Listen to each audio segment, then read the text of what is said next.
Hello, baseball fans. Hope everybody's doing awesome. If you haven't hit subscribe, please do so. Really appreciate everybody who supports me early on here as a new YouTuber.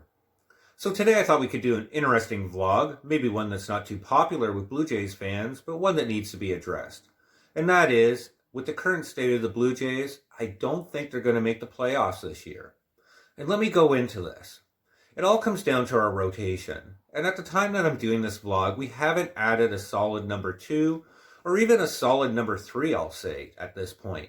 We have a collection of question marks, and it'll be interesting to see how Robbie Ray performs and if there's bounce back there, if Nate Pearson's going to be the prospect that we talk about, but question marks nonetheless.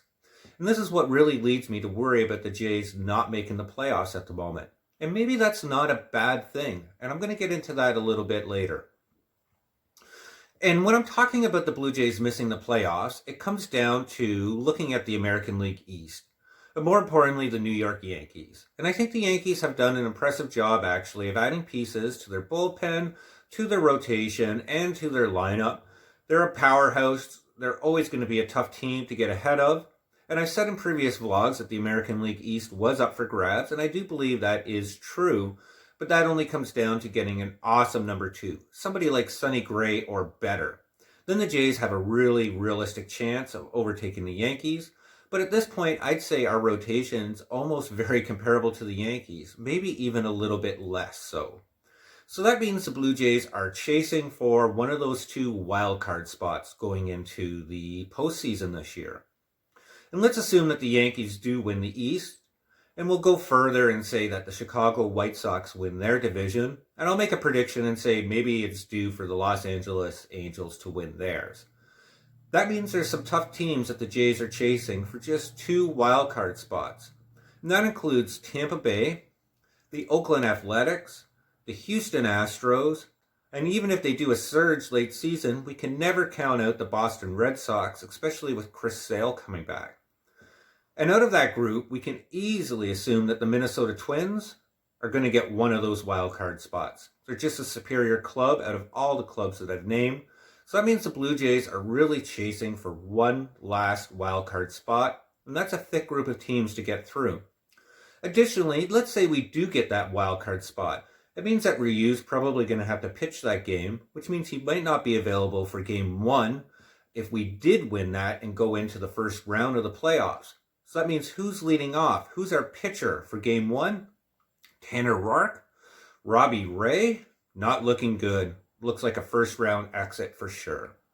And Nate Pearson, you might be wondering why I'm not including him in this conversation. Well, it comes down to Nate Pearson needing to be stretched out. Even if the Blue Jays get creative, most people suspect that he's only going to be there for 25 starts, and that seems to be about right, especially with how diligent and how disciplined the Blue Jays management are with their pitchers. They didn't even let them go past 5 or 6 innings last year. So they're certainly not going to let Nate Pearson pitch 175. It's going to be around 150 max. So he's not going to be around in September, let alone the postseason. Now, in saying all this, I know I sound like a bit of a Debbie Downer. The Jays could easily make some trades around the midseason before the All-Star break and really push themselves and get a number 2. And that's why I said it's not that big of a deal if the Jays miss the playoffs.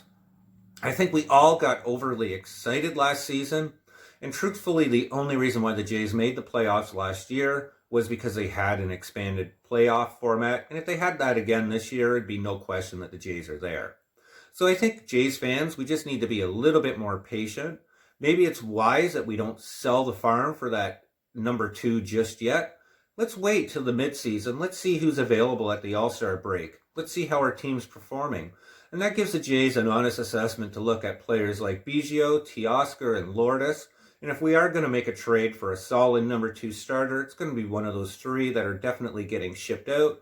So it allows the Jays management some time, a couple months to see which one of those 3 has to go. And that's going to be the real question mark for the Jays moving forward this season. Who's going to get traded at the All-Star break? Let me know what you think of this, though. Do you think the Jays do have an honest shot of making the playoffs? Adding Springer and Marcus Semien, is their lineup going to be able to pound their way up and make up for the difference or the lack of pitching in our rotation? Let me know your thoughts. Let me know who you think are going to be the playoff teams. I know it's a little early to speculate, but something I wanted to do nonetheless. And in closing, as a Jays fan, let's keep our fingers crossed that this vlog becomes quickly out of date and the Jays make a trade for a solid number 2. More importantly, I hope everybody stays safe out there. Hit subscribe if you haven't. We'll talk soon. Take care, guys.